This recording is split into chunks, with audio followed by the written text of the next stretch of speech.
L'effet cumulé, ou The Compound Effect en anglais, est un livre très agréable à lire, rempli d'exemples concrets et pouvant assurément avoir des effets très positifs sur votre vie quotidienne. Je vous propose de résumer quelques idées issues de ce livre dans cette vidéo animée. Pour commencer, voici une histoire intitulée Magic Pennies. Si vous aviez le choix entre 3 millions d'euros maintenant ou 1 centime d'euro aujourd'hui, qui doublera sa valeur tous les jours pendant 31 jours, que choisiriez-vous? L'offre des 3 millions paraît évidente à première vue. Pourtant, en faisant le calcul, le centime d'euro va se transformer au bout de 31 jours en 10 737 418 euros, soit plus de 3 fois plus que les 3 millions initialement proposés. Mais ce dépassement des 3 millions ne se produira qu'à partir du 30e jour, puisqu'au 29e, nous ne serons alors qu'aux alentours des 2,7 millions. C'est une représentation simplifiée du principe de l'effet cumulé, de toutes petites choses qui, mises bout à bout, tous les jours, vont se transformer en de changements massifs. Selon Darren Hardy, et contrairement à ce que pensent le plus souvent les gens, le succès est rarement le fruit d'une seule idée révolutionnaire ou d'un gros changement inattendu. Mais c'est plutôt l'effet cumulé de plein de petites choses, des choses banales, peu excitantes, peu attirantes. À court terme, ces petites choses vont paraître anodines et sans intérêt. Mais sur le long terme, l'impact sera considérable. La formule magique est la suivante. De petits choix intelligents, judicieux, faits avec persévérance, sur une période conséquente, vont aboutir à des changements radicaux. Si l'on prend l'exemple de Thomas Edison, saviez-vous qu'il avait subi plus de 10 000 échecs avant de réussir à créer la lampe à incandescence? À chaque échec, il a fait de petites modifications dans son procédé de fabrication avant d'arriver à un résultat probant. Si vous avez vu mon animation sur The Miracle Morning, et que suite à cela, vous avez décidé de lire 30 minutes tous les jours. En partant de l'hypothèse que vous mettiez 5 heures pour lire 300 pages, il vous faudra 10 jours pour terminer un livre de cette taille, c'est-à-dire que vous arriverez à 3 livres par mois, et, avec régularité, vous atteindrez 36 ouvrages par an. Les Français lisent en moyenne 15 livres par an. Donc, avec 30 minutes par jour de lecture, vous lirez plus de 2 fois plus qu'un Français lambda. Choisissez vos livres avec pertinence, lisez régulièrement et vous verrez les effets que cela produira. Cette partie va être consacrée à une astuce vous aidant à supprimer une mauvaise habitude. Le principe est tout simple, il s'agira juste de faire un suivi scrupuleux de ce qui vous embête. Prenons un exemple.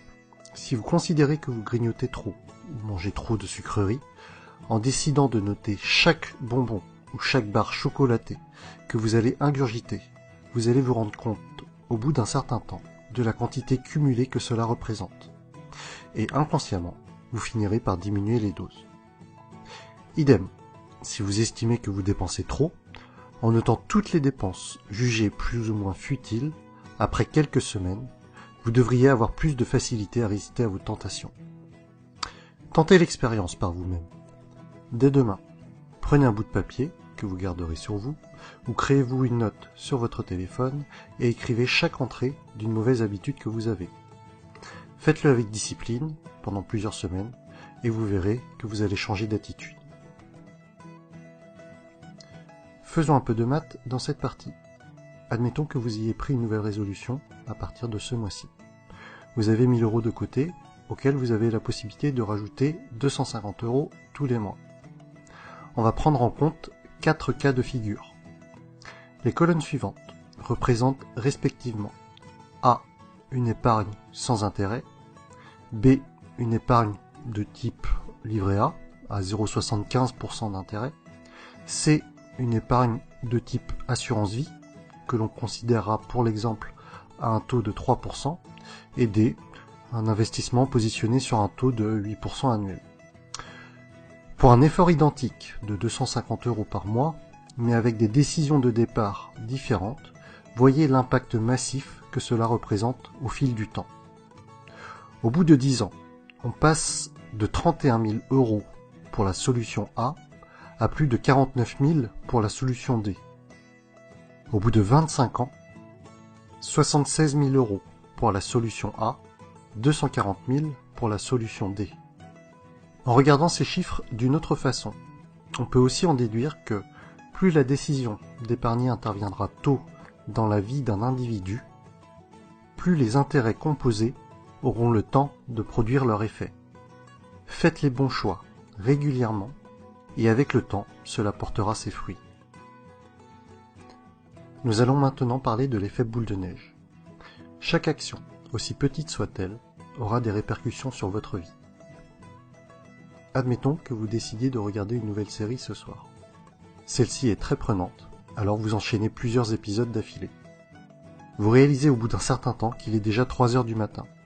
Alors vous vous couchez, mais vous n'arrivez pas à dormir, la durée passée devant la télé, perturbant fortement votre sommeil. Le matin arrivant, vous n'avez pas votre compte de repos et vous êtes de mauvaise humeur. Vous ne vous êtes pas levé assez tôt pour vous préparer votre déjeuner, alors à midi, vous prenez la solution de facilité et vous voilà en train de faire la queue chez McDo pour la 4e fois de la semaine. Votre repas, qui, en plus de ne pas être équilibré, vous rend incapable d'être efficace au travail. Vos collègues vous font des remarques et votre état de fatigue vous font dire des choses que vous regretterez plus tard. Bon, c'est un peu schématisé, mais l'idée de l'effet boule de neige est là. Une mauvaise décision, habitude, faite constamment, entraînera à plus de mauvaises décisions. À l'inverse, une bonne décision, habitude, faite constamment, entraînera à plus de bonnes décisions. Pour conclure, faites de toutes petites actions qui vous paraissent positives quotidiennement. Soyez tous les jours meilleurs que le jour précédent, même si ce n'est que 0,01%. Au bout du compte, les gens qui vous rencontreront verront les résultats et ils se demanderont comment vous avez réussi à accomplir tout cela. Ils s'interrogeront sur les secrets de votre succès. Et voilà les principales idées que j'ai retenues de ce livre. J'espère que cette vidéo vous aura plu. Si c'est le cas, partagez-la et mettez-moi un pouce j'aime en bas à droite de la vidéo. N'hésitez pas à vous abonner pour suivre mon actualité et à bientôt!